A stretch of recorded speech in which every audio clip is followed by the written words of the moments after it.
Sir வணக்கம். வணக்கம் marshal.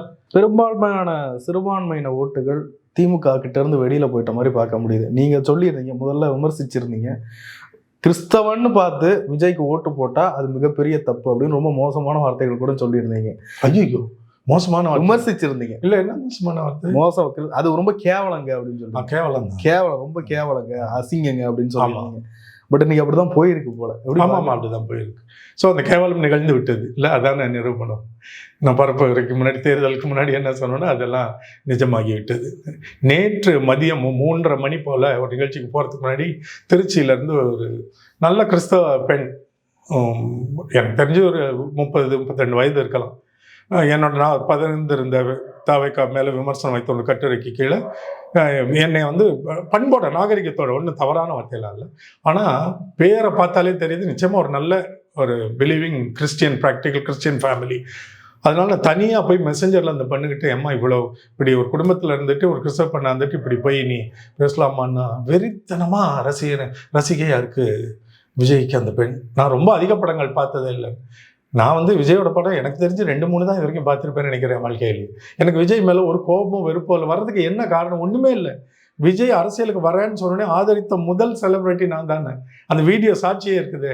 நேற்று தான் ஒருத்தர் எனக்கு அனுப்பிச்சுட்டான், என்ன சார் இப்படி பேசுன நீங்களா இன்னைக்கு இவரை இப்படி கண்டெம் பண்ணுறீங்க? நான் I'm not condemning, I'm only criticising அவர் பண்ணுற தவறுகள்னு சொல்லி நான் தான் சொன்னேன். விஜய் எத்தனை கோடிகள் வாங்குறான்னு ஓரளவுக்கு சமூக வெளியில் எல்லாருக்குமே தெரியுது, முன்ன பின்ன இருக்கலாம். இவ்வளவு சம்பாதித்து இவ்வளவு உயரத்தில் நம்பர் 1ல் உறுதியாக நிற்கிற ஒரு ஆள் அதை விட்டுட்டு அரசியலுக்கு வரேன்னா உண்மையாலுமே ஏதோ செய்ய நினைக்கிறான்டா அப்படின்னு நான் ஒருத்தன்ட்ட, எனக்கு ரொம்ப தெரிஞ்ச ஒரு ஜேர்னலிஸ்ட்டுக்கிட்ட யூடியூப் இதெல்லாம் அவன்கிட்ட தான் பேசியிருந்தேன் 2.5 years ago. அதனோட ரீலாக போட்டு அது பயங்கர வியூஸ் போயிட்டு இருக்கு, மில்லியன் வியூஸ். அதை எனக்கு அனுப்புனாங்க. அப்போ நான் தான் அவரை வரவேற்றேன். முதல்ல எனக்கு விஜய் மேலே ஒன்றுமே கிடையாது. அவரோட படங்களை யாரையுமே ஓடி ஓடி போய் பார்க்குற பழக்கம் கிடையாது. ஒரு படம் ரஜினி படமோ அஜித் படம்லாம் நிறைய பார்த்ததே கிடையாது. நான் ரொம்ப வருஷம் ஆச்சு ஒரு படம் பார்த்து. கண்ணான கண்ணே வந்தது, அந்த படம் தான் நான் அஜித்தோட கடைசியாக பார்த்தது. விஜயோடது ஏதோ ஒரு படம். யாரு மேலே கோபம் வெறுப்புக்கோ அவசியமே இல்லையே. அவங்கெல்லாம் நடிகர்கள். நான் ஆராதிக்கிறதும் இல்லை, தூஷிக்கிறதும் இல்லை, வெறுப்புக்கெல்லாம் காரணமே இல்லை. அவர் சினிமாவை தாண்டி பேச ஆரம்பித்து முதல் மாநாடு அவரோட பேச்சை கேட்ட உடனே தெரிஞ்சு போச்சு அவர் தவறான ஆள். நான் எதிர்பார்த்தது வேற, நினைத்தது வேற. விஜய் இப்படி வருவார், இப்படி பேசுவார், இப்படி செயல்படுவார்னு அப்போவே தெரிஞ்சு போச்சு. இவர் டியூட்டர் பண்ணி இவர் தவறான ஒரு நோக்கத்தோடு உள்ளே அனுப்புகிறாங்க. ஹி இஸ் பீயிங் ஆப்ரேட்டட், இயக்கப்படுகிறாருன்னு எனக்கு புரிஞ்சனால தான் நான் ஐயோ இஸ் அ டேஞ்சரஸ் மேன், இவருக்கு இருக்க செலிபிரிட்டி ஸ்டேட்டஸை வச்சு அவரை பின்பற்றுகிற அவரோட இளைஞர்கள் தப்பாக கொண்டு போயிடுவாரேன்னு பேச தொடங்கினேன். அப்படிதான் இது மாறிச்சு. அனுபவம் இல்லை விஜய் அவர்களுக்கும். சரி, நிறைய இல்லை, நல்ல நோக்கமே கிடையாதுங்க. அரசியலுக்கு அவர் வந்ததுக்கு சேவை இல்லை மார்ஷல், என்னால் அடிச்சு சொல்ல முடியும். காலம் இதை நிரூபிக்கும் மார்ஷல். இன்னைக்கு அவருக்கு அவசியம் இல்லை சார் பணத்துக்கு. பணக்காரெல்லாம் பெரிய பணக்காரனான பிறகு ஆந்திராவில் கிருஷ்ணான்னு ஒரு கவர்னர் இருந்தார், முன்னாடி காங்கிரஸ் பார்ட்டியில் இருந்தார், SM கிருஷ்ணான்னு நினைக்கிறேன், தெரியுமில்ல? காங்கிரஸில் மிகப்பெரிய செல்வந்தர், மில்லியனர். இயல்பாகவே அவர் பெரிய ராயல் ஃபேமிலி. ஏன் அவ்வளோ பெரிய ரிச் மேன் ஏன் பாலிடிக்ஸில் சேர்ந்தார்? பணம் ஜாஸ்தியான பிறகு உங்கள் மனுஷனுக்கு பெரிய ஸ்டேட்டஸ் வந்த பிறகு எது தம்ப தேடும்? பவர் வேணும். உங்களுக்கு மணி மட்டுமே உங்களை சாட்டிஸ்ஃபை பண்ணாது. முதல்ல வாழ்க்கையில் சோத்துக்கு கஷ்டப்படுறவன் சோறு கிடைச்சா போதும்னு நினைப்பான். சோறு கிடைச்ச உடனே அடுத்தது இன்னும் கொஞ்சம் நல்லா வசதியாக இருக்கணும்னு நினைப்பான். வசதி வந்தோடனே இன்னும் பணம் வேணும்னு நினைப்பான். நிறைய பணம் வந்த பிறகு அதிகாரத்தை தேடி தான் மனுஷனுடைய மனசு ஓடும். அதில் தான் விஜய் இவங்க வசியம் பண்ணாங்க. அந்த நெய்வேலியில் இவர் படப்பிடிப்பில் இருக்கும்போது போய் ஒரு IT ரைட் நடந்து அவரை வண்டியில் அழைச்சிக்கிட்டு வந்ததே இன்றைக்கி கூட இருக்கிற IRS அருண்குமார் தான். அவர் மூலமாக தான் அந்த தகவல் அவருக்கு மிரட்டல் வழியாக, செல்ல மிரட்டல், இப்படி ஒரு மாதிரி நீ சொல்கிற மாதிரி பண்ணிட்டீங்கன்னா உனக்கும் வசதி, நாளைக்கு நீயே பெரிய ஆளாயிடலாம்ப்பா, உனக்கு பிரச்சனையும் வராது அப்படின்னு சொல்லி. இதுதான் மிரட்டல்னா எல்லாம் நினச்சிக்குவாங்க, ரொம்ப ஒரு மிரட்டி கத்தியை காட்டி துப்பாக்கி காட்டி மிரட்டுறது. இப்படி நீ பண்ணிட்டீங்கன்னா உனக்கும் நல்லது, எல்லாருக்கும் நல்லதுன்னு சொல்லி ஆரம்பிக்கப்பட்ட கட்சின்னு பின்னாடி தான். முதல்ல எனக்கு இதெல்லாம் தெரியாது. அவர் மாநாட்டில் பேசின உடனே அவர் தவறான ஆள், பின்னாடி இருந்து இவர் பேசுறது இவருக்கு சொல்லி கொடுக்கப்படுகிறதுன்றது நல்லா உணர்ந்தேன். எனக்கு அந்த இயல்பு உண்டு எனக்கு. அதுலேருந்து நான் அவரை நான் விமர்சிக்க தொடங்கினேன் ஒழிய, அப்புறம் தான் எனக்கு தெரிய வந்தது ஏன் பார்ட்டி தொடங்கினாரு, யாரால் தொடங்க வைக்கப்பட்டது, பணம் நிதியெல்லாம் எங்கேருந்து கொடுக்கப்பட்டது அப்படின்னு. ஒருத்தர் கட்சி ஆரம்பிக்கிறதுக்கு விஜய் இது வரைக்கும் அவருடைய சொந்த பணத்துலேருந்து ₹1 செலவழிக்கலை. நான் செலவழிக்கவும் மாட்டேன்னு சொல்லிட்டாரா முதலில். எங்கேருந்து வருது? ஏன் அவருக்கு இன்னொருத்தர் பணம் கொடுத்து ஒரு கட்சியை நடத்த வைக்கணும்? அப்போ உள்ள ஏதோ ஒரு உள்நோக்கம் இருக்குல்ல. ஒருத்தங்க பணம் கொடுத்து ஒரு செய்ய வைக்கணும்னா ஒரு மிகப்பெரிய சதி வேலை ஒன்று நடக்குது இல்லை, அதை தான் எல்லாரும் சேர்ந்து பண்ணிட்டு இருக்கிறாங்க. அதை வச்சுனா மார்ட்டின் ஃபேமிலி குடும்பத்துக்கு ஏதோ ஒரு உள்நோக்கம் இருக்கலாம், அவங்களுடைய தொழிலே வேற. நேரடியாக சட்டத்துக்கு கொஞ்சம் புறம்பானவைகள் தான். அதனால தான் அவங்க எல்லாருடைய குட் புக்ஸ்லையும் இருக்கணும்னு பார்ப்பாங்க. பிஜேபிக்கும் எலக்டோரல் பாண்ட்ஸில் பெரிய தொகையை கொடுத்தாங்க, திமுகவுக்கும் கொடுத்துருக்காங்க, ஜெயலலிதாவுக்கும் அவங்க கொடுத்தாங்க, அதிமுகவுக்கும் கொடுத்தாங்க, எல்லாருக்கும் கொடுப்பாங்க. இன்னைக்கு ஆளுக்கு ஒரு பார்ட்டியில் ஏன் போய் உட்காந்துருக்காங்க? பிஜேபியில், ஏடிஎம்கேல, தாவேக்கால ஆதவர்ஜனா உட்காந்துருக்காங்களே. எதுக்கு? எல்லா இடத்துலையும் அதிகாரத்தில் பவரில் உட்காந்தா அவங்க நினைக்கிற பல விஷயங்களை செய்ய முடியும். இந்த கீழே இருக்க உண்மையாலுமே இன்னசென்ட் ரசிகர்கள்லாம் இருக்காங்க, எங்கள் அண்ணன் அந்த மாதிரி இல்லை, எங்கள் அண்ணன் அந்த மாதிரி செய்ய மாட்டார் அப்படின்னு. ஆனால் எவ்வளோ பின்னாடி நடக்க தொடங்கி இருக்குன்றதெல்லாம் இந்த மக்கள்லாம் சொன்னால் கூட நம்ப மாட்டாங்க. கொஞ்சம் தான் வெளியில் வரும். இப்போ காலத்தில் எல்லா உண்மைகளும் வெளியில் வந்துடாது. எல்லா அரசியல்வாதிகளில் எல்லான்னு சொல்லக்கூடாது, தப்பு. ஏன்னா நல்ல அரசியல்வாதிகளை அதிமுகலையும் எனக்கு தெரியும், பிஜேபியில் இருக்க உண்மையான ஒரு நேர்மையான ஆளை கூட எனக்கு தெரியும். அது ரொம்ப அபூர்வம் தான். அவங்க வேற காரணத்துக்காக போய் அங்கே சேர்ந்தாங்க. திமுகலையும் எனக்கு தெரியும். கொள்ளை அடிக்கிற, ஊழல் செய்கிற, திருடுகிற அமைச்சர்கள் எல்லா கட்சியிலையும் இருந்திருக்காங்க, திமுகலையும் இருக்காங்கன்னு எனக்கு தெரியும். என்கிட்ட ப்ரூஃப் கிடையாது, ஆனால் செய்வாங்கன்றது எனக்கு தெரியுது. காலகாலமாக இப்படியே பழகிருச்சு. ஏதாவது ஒரு லெட்டர் போகணும், ரெக்கமெண்டேஷனுக்கு போகணும், டிரான்ஸ்ஃபருக்கு போகணும், ப்ரமோஷனுக்கு வேணும், அப்பாயின்மெண்ட்டுக்கு போகணும், ஒரு பில்டிங் ரெக்கக்னிஷன், ஸ்கூல் ரெக்கக்னிஷன், எதுன்னு போனாலும் அமைச்சருக்கு ஃபண்டுன்னு கேட்பாங்க. அது உண்மையாக அமைச்சருக்கு தான் போகுதா? அவருடைய பிஏ செக்ரட்டரி அதை போய் சொல்லி வாங்குறானா? கீழே இருக்க அதிகாரிகள் பிரிச்சுக்கிறாங்களா?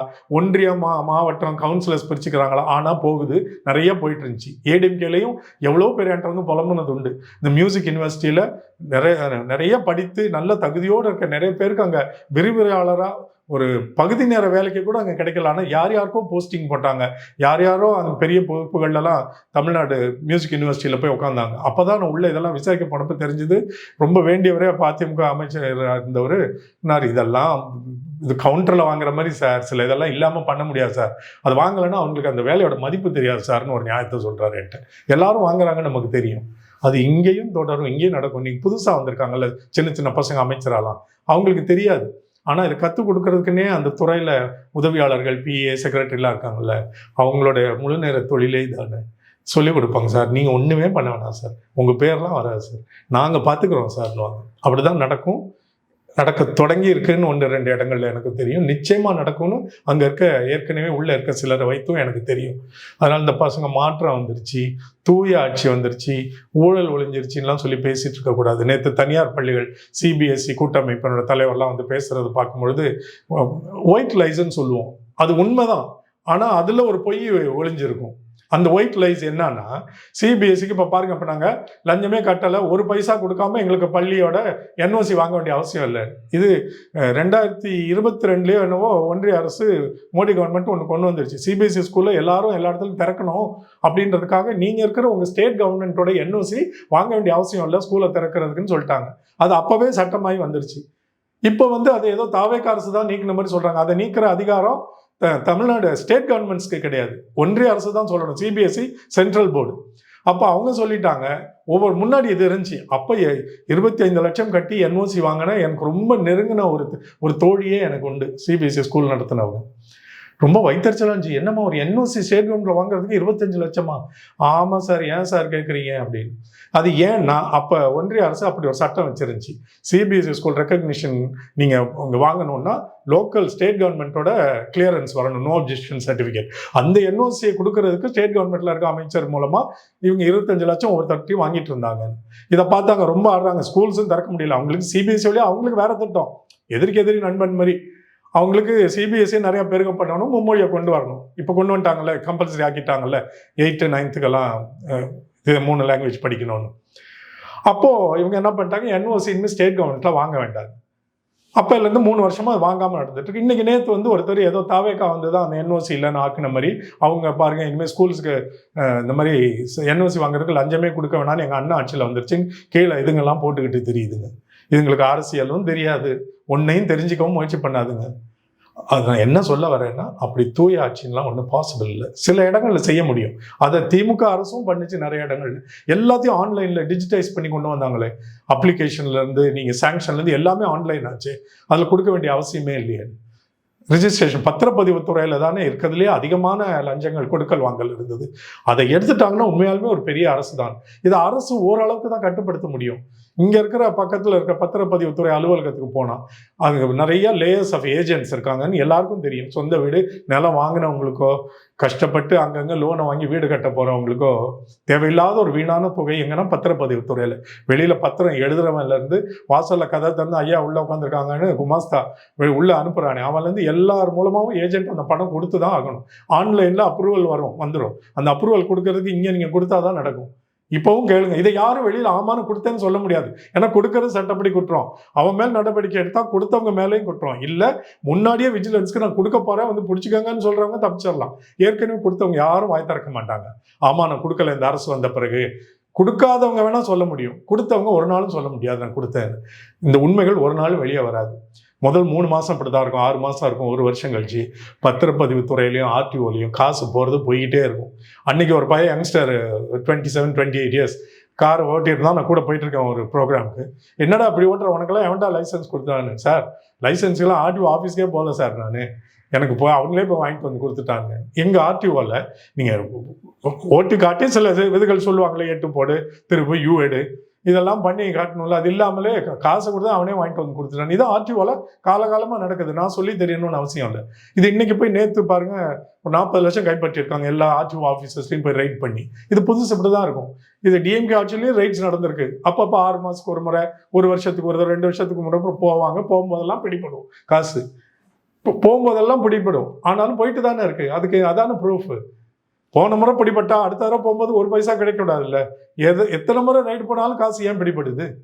இது நடந்துகிட்டு தான் இருக்கும். ஏன்னா ஊழல்ன்றது அரசுல இல்லை, உங்ககிட்ட ஏன்ட்டு இருக்கு. அங்கே உட்காந்துருக்க அதிகாரியெல்லாம் யாரு? இப்போ பேசுறானுங்களே வாய்க்கிலேயே இனிமேல் ஊழல் இல்லைன்னு. பேசுறவனோட அப்பா தான் அங்கே அதிகாரியாக உட்காந்துருப்பாரு, பேசுறவனோட அப்பா கிளர்க்கா உட்காந்துருப்பாரு, பியூனா உட்காந்துருப்பாரு, உங்க அம்மா தான் அங்கே காசு வாங்கிட்டு இருப்பாங்க. எல்லாம் திருடுறவங்களும் பொதுமக்கள் தானே. எல்லாத்தையும் அமைச்சர் மட்டும் வாங்கி கொட்டிக்குவார் அப்படின்னு கீழே இருக்கவங்க எல்லாம் அமைச்சர் மாட்டி விட்டுருவாங்களே. அவங்களுக்கு பங்கு வரனால தானே ஊழல் எல்லாரும் போனே போறோம். நம்ம எல்லாரும் ஊழலை பண்ணிக்கிட்டு அண்ணே ஊழல் ஒழிச்சுடான்னு நினைச்சா அது எவ்வளவு பெரிய கேணத்தனம். அது இதுதான் சிந்தனையற்ற கூட்டம்ன்றது. ஊழல்லாம் அப்படி ஒழிக்க முடியாது. நான் வேணா கிளீனா இருக்கலாம், அப்படி ஒவ்வொருத்தரும் இருக்க முடியுமா? எல்லாரும் இருந்துருவாங்களா? எம்ஜிஆர் அவர்கள் ஆட்சிக்கு வந்தார், பிரம்மாண்ட வெற்றி பெற்றார். அவர் இறக்கும் வரை வேற எந்த கட்சியும் திருப்பி வர முடியல. விஜய் அவர்கள் எம்ஜிஆர் பெற்ற வாக்கு சதவீதத்தை விட அதிகமாக பெற்று விட்டார். அவருக்கு கட்சிக்கு எவ்வளோ ஆதரவு பெருகிட்டு இருக்குன்னு பார்க்குறோம். மீண்டும் திமுக ஆட்சி அல்லது இதெல்லாம் இப்போதைக்கு சாத்தியமா தெரியுதா உங்களுக்கு? எப்படி பார்க்குறீங்க? எனக்கு இந்த தேர்தல் முடிவுகளில் ஒரு பக்கம் வருத்தமும் ஏமாற்றமும் இருந்தாலும், வருத்தம் எதுனா விஜய் வென்று விட்டார் என்று இருந்தது. ஒரு நடிகனுக்கு வாக்களித்து ஒன்றுமே தெரியாதவரை அந்த பதவியில் உட்கார வச்சுட்டாங்களே என்ற வருத்தம். அது ஒரு நாள் அதற்கு அவர் தகுதியானவர் இல்லை. ஒரு 5 ஆண்டுகளாவது அவர் செயல்முறை அரசியலில் இருந்திருக்கணும். அடுத்த பக்கம் எனக்கு என்ன பெரிய மகிழ்ச்சின்னா, வெறும் 35 விழுக்காடு தானே, 65 விழுக்காடு மக்கள் விஜய் என்பவருக்கு தகுதி இல்லைன்றதை தெளிவாக உறக்க சொல்லியிருக்காங்களே. அந்த 65 விழுக்காடு மக்கள் இந்த நாட்டில் வாழ்றதுனால தான் என்னால் நம்பிக்கையோடு ஒன்று பேசிகிட்டு இருக்க முடியுது. அதனால தான் நான் தொடர்ந்து இன்னும் நம்பிக்கையோட ஒரு நல்ல அரசை மீண்டும் நல்ல அரசு நம்ம சொல்லும் பொழுது இவங்கெல்லாம் ஏதோ ஏஞ்சல் மாதிரி நினச்சிக்கிறாங்க. வந்தால் அந்த அரசு ஒன்றும் தப்பு பண்ணாது, இல்லை பண்ணக்கூடாது, காசு வாங்கக்கூடாது, ஏமாற்றக்கூடாது, போய் சொல்லக்கூடாது. எல்லாம் மனுஷங்க தானே, அதுவும் இருக்கும் எல்லா அரசுகளிலும். அது குறைவான குறைகள், நிறைவான நிறைகள். கூடுதலாக யார் நல்லது பண்ணுறாங்க, சூஸ் அ பெட்டர் டெவில். இவ தான் நாங்கள் காலகாலமாக சொல்கிறோம். ஏன்னா அங்கே மட்டும் வானத்துலேருந்து குதிக்க போகிறதில்ல அரசியல்வாதி. திரும்ப நான் சொல்கிறேன், உங்கள் குடும்பங்கள்லேருந்து தானே கவுன்சிலரும் வராரு, மேயரும் வராரு, மினிஸ்டரும் வராரு, எம்எல்ஏவும் வராரு, வாக்காளரும் உங்கள் குடும்பம் தானே. நம்ம தான் அவங்க. அதனால பெருசாக அங்கே அன்ரியலிஸ்டிக்காலாம் எதிர்பார்க்காதீங்க. அது உங்கள் அண்ணனானாலும் சரி, திமுகவானாலும் சரி, அதிமுகவானாலும் பாஜகவானாலும்.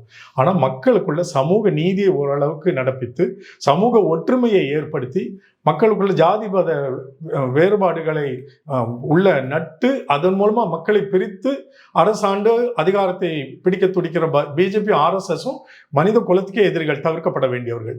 மீது எல்லாம் அன்டச்சபிளே கிடையாது. அந்தந்த சமயத்துல யாரு பொருத்தமா சரியா இருப்பாங்களோ அவங்களை தேர்ந்தெடுத்து மக்கள் கொண்டு வரணும். இது வரைக்கும் அப்படிதான் நடந்திருக்கு. இந்த டெமோக்ரஸி வாழும் தமிழ்நாட்டில் அறிவார்ந்தவர்கள் 65 விழுக்காடு இருக்கிற மாநிலத்தில் மீண்டும் ஒரு நல்ல அரசு. இப்போ இருக்கிறது எனக்கு நல்ல அரசுன்னா, அதிமுக காலியாக போச்சு, அவங்களோட பிரச்சனையே வேற. தாவேகா ஒன்றும் தெரியாத கூட்டம். இப்போதைக்கு அவங்க அரசியலில் ஒன்றும் அதிகாரத்துக்கோ நிர்வாகத்துக்கோ மேலாண்மைக்கோ எந்த பின்புலும் இல்லாமல் வந்தவர்கள், தகுதி இல்லாதவர்கள். தகுதி இருக்கிற ஒரே திமுக அரசு மேலே நம்பிக்கை வைத்து மக்கள் மீண்டும் கொண்டு வருவார்கள் அப்படின்ற நம்பிக்கை எனக்கு முழுமையாக இருக்குது. இல்லைன்னா நான் பேச வேண்டிய அவசியமே இல்லை. டாஸ்மாக் கடைகளை மூடி இருக்காங்க. இதெல்லாம் நல்ல நகர்வா பாக்குறேன். அந்த 717க்கும் விவரம் கேட்டாங்களே ஆர்டிஐல தகவல் வந்துருச்சா? இப்ப எந்த இடம் சொல்லியிருக்காங்க இல்ல, 717க்கும் வந்துருச்சான்றதான். நம்ம மேலோட்டமா தகவல் கேட்டாங்க வந்துருச்சுன்னு சொல்லக்கூடாது. 717 கடைகள் மூடப்பட்டதுன்னு அவங்க அரசு ஆணை வரைக்கும் இருக்குது. 717 இந்தந்த முகவரியில் இருக்கிற இந்தந்த கடை 500 மீட்டருக்குள்ள இருக்கிற பள்ளிக்கு பக்கத்துல, மருத்துவமனைக்கு பக்கத்துல, வழிபாட்டு தலங்கள் பக்கத்துல இருக்கிற these are the 717 TASMAC outlets that are closed or shifted அப்படின்ற தகவல் வந்துருச்சா? ஏன்னா நீ ஊடகவியலாளர், நீ சொல்றது எனக்கு இன்னும் இல்ல. 2 நாளைக்கு முன்னாடி தான் பெயர்களை குறிப்பிட்டு இந்தந்த கடைகள்னு சொன்ன மாதிரி நியூஸ்ல எல்லாம் பார்த்தோம் எல்லாரும். சில கடைகள் சொல்லியிருக்கிறாங்க, நானும் அதை பார்த்தேன். 717க்கு இன்னும் வரல. அதனால லெட்ஸ் நாட் கோட். அந்த பொய்யை வந்து துணிச்சல் இருக்குல்ல, டாஸ்மாக் கடைகள் ஒரு வருமானம் ஈட்டக்கூடிய அரசு அரைவேக்காட்டு புள்ளி விவரத்தை வச்சுக்கிட்டு நம்ம பாராட்டி நம்மளே அப்படி பூசி மெழுகிடக்கூடாது. அது அவங்க பண்ணலாம். அவங்க பண்றது அரசியல். நம்ம பயனாளர்கள், கன்சியூமர்ஸ், எண்ட் யூசர்ஸ், நம்ம வந்து சரியானது, ஆமா எங்களுக்கு இப்படி நடந்திருக்கு, நல்ல ஆணை, ஏன்னா 717 இந்த கடைகள்னு தகவலையும் கொடுத்துட்டாங்க அப்படின்னும் பொழுதுதான் பாராட்ட முடியும். இப்போ வரைக்கும் அது வரல. இல்ல, அந்த அறிவிப்பு உங்களுக்கு ஒரு இனிமையா இல்லையா? திமுக ஆட்சி காலத்துல பண்ணாங்களா? அறிவிப்பு நிறைய பண்ணலாமே. எல்லாரும் ஆட்சிக்கு வந்தோடனே நான் 500 கடை முதல் கையெழுத்து சார், முதல் 3 கையெழுத்துக்கள்ல போதைப் பொருள் ஒழிப்புக்காக கையெழுத்து போட்டாரு. என்ன அந்த அதுல என்ன இருந்தது? அந்த ஆணையில போதைப் பொருள் ஒழிப்புக்காக சிறப்பு படைகள்லாம் இப்போ எல்லாத்தையும் கண்ட்ரோலுக்குள்ள கொண்டு வரும். சரி, ஒழிஞ்சிருச்சா? இல்ல படைகளை அமைச்சிட்டாங்களா நான் கேட்கறேன். நான் ஒழிஞ்சிருச்சான்றது அந்த இதை கேட்கல. படைகளை அமைச்சாச்சா? என்ன திட்டம், என்ன எங்களுக்கு சொல்லணும்ல. இப்போ என் பகுதியில் நான் வசிக்கிற பாலவாக்கம் பகுதியிலேயே இருக்கு. நான் பார்த்துக்கிட்டே இருக்கேன் பல ஆண்டுகளா. நான் முடிஞ்ச வரைக்கும் சில தகவல்கள்லாம் சொல்லிக்கிட்டு தான் இருக்கேன். சில தகவல் சொல்லவும் நமக்கு அச்சமா இருக்கும். ஏன்னா காவல்துறையில் இருக்க சில ஆட்களையும் நமக்கு தெரியும், அரசாங்கத்தில் இருக்கிறவங்களையும் தெரியும். அரசாங்கம்னா மேல இல்லை, கீழே நம்ம மட்டத்தில் இருக்கிறவங்களெல்லாம் சொல்ல போனா, டே என்ன இவனே உன்னை போட்டு கொடுக்குறான்னு சொல்லி, ஏன்னா அவங்ககிட்ட எல்லாருக்கும் கூட்டு களவாணிகள் தெரியும். யார் அதில் கூட்டு களவாணியா இருப்பான்னு நமக்கு தெரியாது. அப்படி இருந்தும் நான் இப்போ எப்படி அரசியல் பேசுறது அட் மை ஓன் ரிஸ்க், பலரை பகைச்சிக்கிட்டு நான் பேசுகிறேனோ அது போல் அந்த மாதிரி சில தகவல்களையும் கொடுத்தேன். அது நடந்துக்கிட்டு தான் இருக்குன்னு எனக்கு தெரியும். அப்போ எனக்கு சொல்லணும்ல, என்ன படை அமைச்சிருக்கிறீங்க, அவங்க எங்கெல்லாம் இருக்காங்க, என்ன பண்ண போகிறாங்க, நீ என்ன கையெழுத்து போட்டீங்க, இப்படி சும்மா ஹாஃப் பேக்ட் இன்ஃபர்மேஷனாக அவருடைய ரசிக குஞ்சுகள் கேட்பாங்க. நான் கேட்க முடியாதுல்ல, எனக்கு தெரியணும்ல. தெரிஞ்சால் நானும் சந்தோஷப்படுவேன்ல. ஆமாம், இது ரொம்ப வலிமையாக இருக்குது இந்த திட்டம், அந்த படை, இவங்க இங்கே இருக்காங்க, இந்த இப்படி தகவல்கள் கொடுக்கலாம் பொதுமக்களுக்கு தெரிஞ்சால் தானே. நான் ஒரு இடத்துல சந்தேகப்படுறோம், ஒருத்தன் நடமாட்டம் இப்படி இருக்குது, அடிக்கடி இப்படி வராங்க போகிறாங்க, எங்களுக்கு சரியாக தெரிலன்னு தகவலை யார்கிட்ட கொடுக்குறது சொல்லணும்ல. அதனால இந்த அப்படி ரொம்ப மர்க்கியா கலங்கலா இருக்கிற அந்த தகவல்களை சொல்லி நம்ம மெச்சி பாராட்டி தப்பிச்சு போயிட்டே இருக்கக்கூடாது. துல்லியமா தெளிவா சரியா பேசணும். அதனால தானே முதல்வரே பேசுங்கன்னு பேசாம முதல்வர் இவர் தானே முதல் முறை. யாராவது பேசட்டும், சொல்லட்டும்ங்கிறேன். நான் இப்ப முதல்வர் விஜய் தான் சொல்லணும்னு நான் சொல்லவே இல்லை. அந்த தகவல்களை பொதுமக்களுக்கு எங்களுக்கு கொடுங்க. எங்க இருக்காங்க அந்த படைகள், என்ன எண்ணுக்கு? இப்ப பாருங்க, சாலை விபத்து நடந்தா இந்த எண்ணு அழைக்கணும்னு எனக்கு தெரியும்ல. முதல் உதவிக்கு மருத்துவ ஆம்புலன்ஸ்க்கு என்ன எண்ணு அழைக்கணும்னு தெரியும்ல. காவல்துறை அவசர உதவிக்கு எனக்கு எண் தெரியும்ல. அப்ப இந்த படையை அமைச்சிருக்கீங்கன்னா எந்த எண்ணுக்கு யாரை நான் அழைக்கணும்? என் பகுதியில் ஒவ்வொரு மாவட்டத்தில் யார் எங்க இருக்காங்க, நான் என்ன பண்ணணும்? அதனால இதுலயும் ஒன்றும் நம்ம பாராட்ட முடியாது. பேருக்கு அந்த மாதிரி சொல்லி இவங்க தப்பிக்கிறதுக்காக தான் அந்த சிங்கப்பெண் படையை பத்தி பேசினாலும் அது வருத்தம் தான் மிஞ்சுது. குற்றம் நடக்குது, இவங்க பெண்கள் வந்து அங்க போயிட்டு இருக்காங்க, ஒரு பள்ளி பக்கத்துலயோ கல்லூரி பக்கத்துலயோ பொது இடங்கள்லயோ மருத்துவ எங்கேயோ ஒரு இடத்துல ஒருத்தர் அத்துமீறான்னு தெரியுது. இவங்களோட நடவடிக்கை என்னவா இருக்கும்? ஏன்னா அவங்களுக்கு ஆயுதம் கிடையாது, அரெஸ்ட் பண்ண முடியுமா? ஏன்னா சோஷியல் கிரிமினல் சாதாரணமான ஆளுங்க இல்லை. சும்மா முதல் நிலை அந்த மாதிரி எதையோ ஆசையில வெறியில பண்றவனும் இருப்பான், காலகாலமாக இதே பண்ணுற தொழிலாக இருக்கவனும் இருப்பான், மிகப்பெரிய கடும் குற்றவாளியாக இருப்பான். அவனை டேக்கிள் பண்ணுற அளவுக்கு இவங்களுக்கு அதுக்கு தான் ட்ரைனிங் இருக்கான்னு நான் கேட்டேன். இது சரியாக திட்டமிட்டு அவ்வளோ நேர்த்தியாக பண்ணியிருக்காங்களா, இல்லை கண் துடைப்புக்காக நம்ம நிறைய வீரவசனம் பரப்புரையில் பேசினவே மக்கள் எதுவும் கேட்டக்கூடாதுன்றதுக்காக ஒரு லான்ச் நிகழ்ச்சி நடத்தி அப்படி பண்ணிட்டாங்களான்ற ஆழத்தை மக்கள் புரிஞ்சுக்கணுன்றதுக்காக நான் கேட்குறேன். இப்போ நான் கேட்ட கேள்வியை அவருடைய ரசிகர்கள் கேட்கறதுக்கு அவங்களுக்குலாம் தோணவே தோணாது, ஏன்னா சிந்தனையற்றவர்கள்.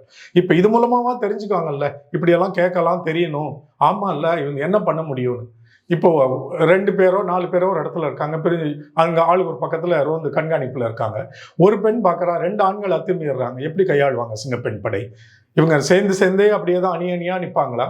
ஒருவேளை ஒரு பெண் தனியாக, சிங்கப்பெண் தனியாக ஒரு இடத்துல இருக்கிற இடத்துல ஒரு குற்றத்தை பார்க்குறாங்க, அங்கே 2 ஆண்கள், இப்போ கோவையில் நடந்த நிகழ்ச்சி மாதிரி அவங்க அந்த இடத்துல தற்செயலாக அந்த வழியாக போகிறாங்க.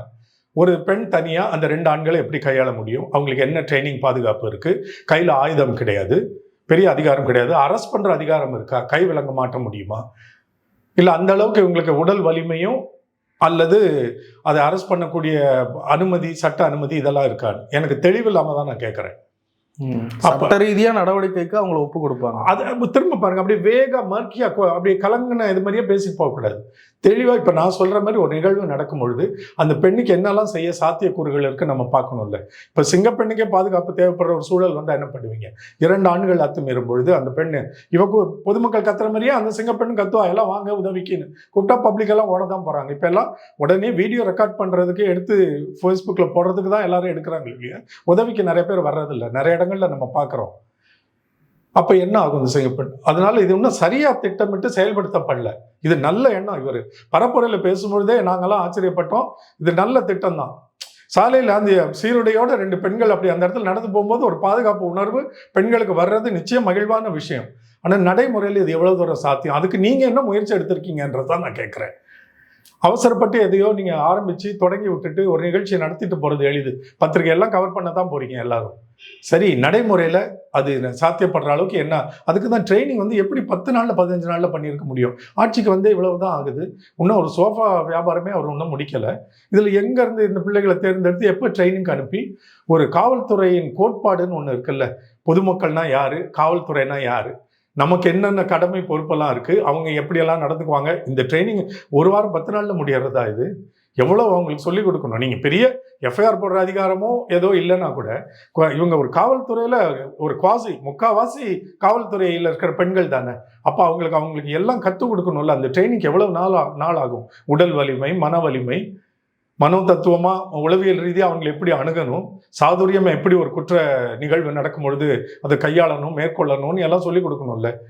பெண்கள் இயல்பாகவே கொஞ்சம் அதிகமாக உணர்ச்சி வசப்படக்கூடியவர்கள். ஆனால் காவல்துறையில் இருக்கவங்க அப்படி நடந்துக்க முடியாதுல்ல. அதை எப்படி அந்த இடத்த கையாண்டு அதை மேற்கொண்டு அவனை டு ஓவர் பவர் அவனை செய்ய முடியுன்ற ட்ரைனிங் எல்லாம் 1 வாரத்தில் 3 நாளில் முடிச்சிருக்க முடியும்னு நினைக்கிறீங்க? இந்த டீட்டெயில்ஸ் தான் மக்களுக்கு இவங்க விவரிக்கணுங்கிறேன் நான். எல்லா மக்களையும் எஜுகேட் பண்ணுங்க. இப்படிதான் நாங்கள் இதை அமைச்சிருக்கிறோம், இதுக்கு இன்னும் நாள் தேவைப்படும் செய்யணும்னா அதுக்கு கால அவகாசம் கேட்டால் புரிஞ்சுக்கிறோம். அதுக்கு தான் இப்போ கால அவகாசம் எதுக்கு எடுத்தாலும் உடனே கேட்குறீங்களேன்னா எல்லாத்தையும் கேட்கல. ஒரு திட்டத்தை அறிவிக்கணும்னா திட்டமிடல் வேணும். அதற்கு இவங்க பட்ஜெட் நிதி ஒதுக்குறது எவ்வளோன்னு பார்க்கணும். இதை எவ்வளவு நாளில் இதை நடைமுறைப்படுத்த முடியும்னு பார்க்கணும். யாரெல்லாம் பயனாளர்கள் ஆவாங்க, இவங்களை எப்படி தேர்ந்தெடுக்கிறது, இதுக்கெல்லாம் கால அவகாசம் கொடுக்க முடியும். குற்றங்கள் நடக்கிறதுக்கு எப்படி கால அவகாசம் கொடுக்க முடியும்? நீங்கள் அரசியலுக்கு புதுசுன்றதுக்காக எல்லா பிள்ளைகளும் தங்களுடைய கற்பையும் உயிரையும் இழந்துட்டு இருக்கணுமா? இதைத்தான் நாங்கள் கேட்குறோம். இப்போ இவங்களுடைய ஆதரவாளர்கள் அவங்க என்ன மனநிலையில் இருக்காங்கன்னா, நித்யானந்தா ஒரு தீவு வாங்கினார்ல கைலாசம், அதை போய் இவர் முழுக்க நிர்மாணித்து கட்டடங்கள்லாம் எழுப்பி இன்ஃப்ராஸ்ட்ரக்சர் அமைத்து ஆட்களை கொண்டு வந்து குடியிருப்பு ஏற்படுத்தி ஒரு வரைபடத்தில் அதை கொண்டு வந்து அதற்கு சட்ட உரிமைகள் வாங்கி நிலைநாட்டி குடியரசோ முடியரசோ தன்னாட்சியோ கொடுங்கோல் ஆட்சியோ ஏதோ அமைக்கிறது. அப்படி தமிழ்நாடு பண்ணிட்டு இருக்க மாதிரி இவங்கெல்லாம் கால அவகாசம் கேட்கறாங்க. தமிழ்நாடு சீரும் சிறப்புமா பிற மாநிலங்கள் வியந்து பார்க்கிற முன்னோடியாக உதாரணமாக எடுத்துக்கொண்டு பல திட்டங்களை தங்கள் மாநிலங்களில் நடைமுறைப்படுத்தக்கூடிய அளவுக்கு நடந்து கொண்டு இருக்கிற ஒரு மாநிலம் மேல போய்கிட்டே இருக்கு. இது நீங்க என்னத்துக்கு கால அவகாசம் கேட்குறீங்க? உங்களுக்கு ரெடிமேடா உங்க கையில தூக்கி சமைச்சு கொடுத்துருக்குறோம், நீங்க எடுத்து பரிமாற வேண்டியதா உங்க வேலை. எதுக்கு நீங்க கத்துக்கிற கால அவகாசத்தை வந்து அவங்களுடைய ஆதரவாளர்கள் உடனே விமர்சிக்கிறீங்களே, கால அவகாசம் கொடுங்கன்னு. குற்றங்கள் காவல்துறை அதே காவல்துறை தானே. நீங்க வந்த உடனே அந்த ஆட்சியாளர்கள் அமைத்த அதிகாரிகளை வேற இடத்துக்கு தூக்குவீங்க, மாத்துவீங்க, இது இயல்பு. ஆனா காவல்துறை எங்ககிட்ட தானே இருக்கு. தேர்தல் முடிவுகள் வந்தாலும் வரலனாலும், யார் வென்றாலும், தனி பெரும்பான்மை கிடைத்தாலும் கிடைக்கலனாலும், அன்னைக்கு காலையில இருந்து காலைல 8 மணிக்கு போலீஸ் ஸ்டேஷன் போற காவல்துறை அதிகாரிகள் போயிட்டு தானே இருந்தாங்க. அப்போ அவங்களோட கடமையும் பொறுப்பையும் செஞ்சுக்கிட்டே தானே இருந்தாங்க. நீங்க அவங்களுக்கு ஆணை இடலை, கட்டளை இடலை, கட்டுக்குள்ள எடுக்கலை. முதல்ல வந்த உடனே சட்டம் ஒழுங்குதான் முக்கியம். நீங்க உங்களுடைய சோஃபா அரசியலை பார்த்துக்கிட்டு ஹார்ஸ் ட்ரேடிங்ல எம்எல்ஏக்களை விலைக்கு வாங்குற வேலையை பார்த்துட்டு இருந்தா குற்றம் இப்படிதான் நடக்க செய்யும். சோஷியல் கிரிமினல்ஸ் பார்த்துக்கிட்டே இருப்பான்ல, எது பலமான அரசு எது பலவீனமான அரசுன்னு குடிமக்களுக்கு வாக்காளர்களுக்கு கூட தெரியாம போகலாம். குற்றவாளிகளுக்கெல்லாம் தெரியும் எப்ப கட்டவிழ்த்து விடப்பட்டு இருக்கிறோம். அதுதான் இந்த குற்றங்கள் நிகழ்ந்ததற்கான காரணம். அவங்க இதுல பிஸியா இருக்காங்க, ஆட்களை விலைக்கு வாங்குறதுல. இதுதான் நம்மளுக்கான நேரம்னு கொலை, கொள்ளை, வன்புணர்வு, பாலியல் குற்றங்கள் எல்லாம் நடக்கிறதுக்கு காரணம் அதுதான். அதைத்தான் நாங்க கேட்கிறோம். வந்த உடனே நீங்க காவல்துறையில் தான் முதல் கவனம் செலுத்தணும். சட்டம் ஒழுங்குக்கு பிறகுதானே எதுவுமே. அது தறிகட்டு போனா, மக்கள் சிதற ஆரம்பிச்சா, அமைதியை இழந்தா, இந்த சோஷியல் கிரிமினல் செயல்பட தொடங்கினா இந்த மாநிலம் என்ன ஆகும்? ஏன் தமிழ்நாடுக்கு அமைதி பூங்கான்ற சொல்லு வந்தது? ஒப்பிட்டு பார்க்குறாங்க பிற மாநிலங்களோட பார்க்கும்பொழுது. இங்கே வந்தால் தங்களோட பிள்ளைகளை படிக்க வைக்கலான்னு நிறைய நார்த் இந்தியன்ஸு எல்லா மாநிலங்களையும் ஏன் இங்கே வந்து படிக்கிறாங்க? ஏன் பிள்ளைகளை துணிவாக இங்கே அனுப்புகிறாங்க? எத்தனை பெற்றோர் சொல்றாங்க தமிழ்நாடு போனால் என் பிள்ளைங்க நல்லா இருக்கும்னு.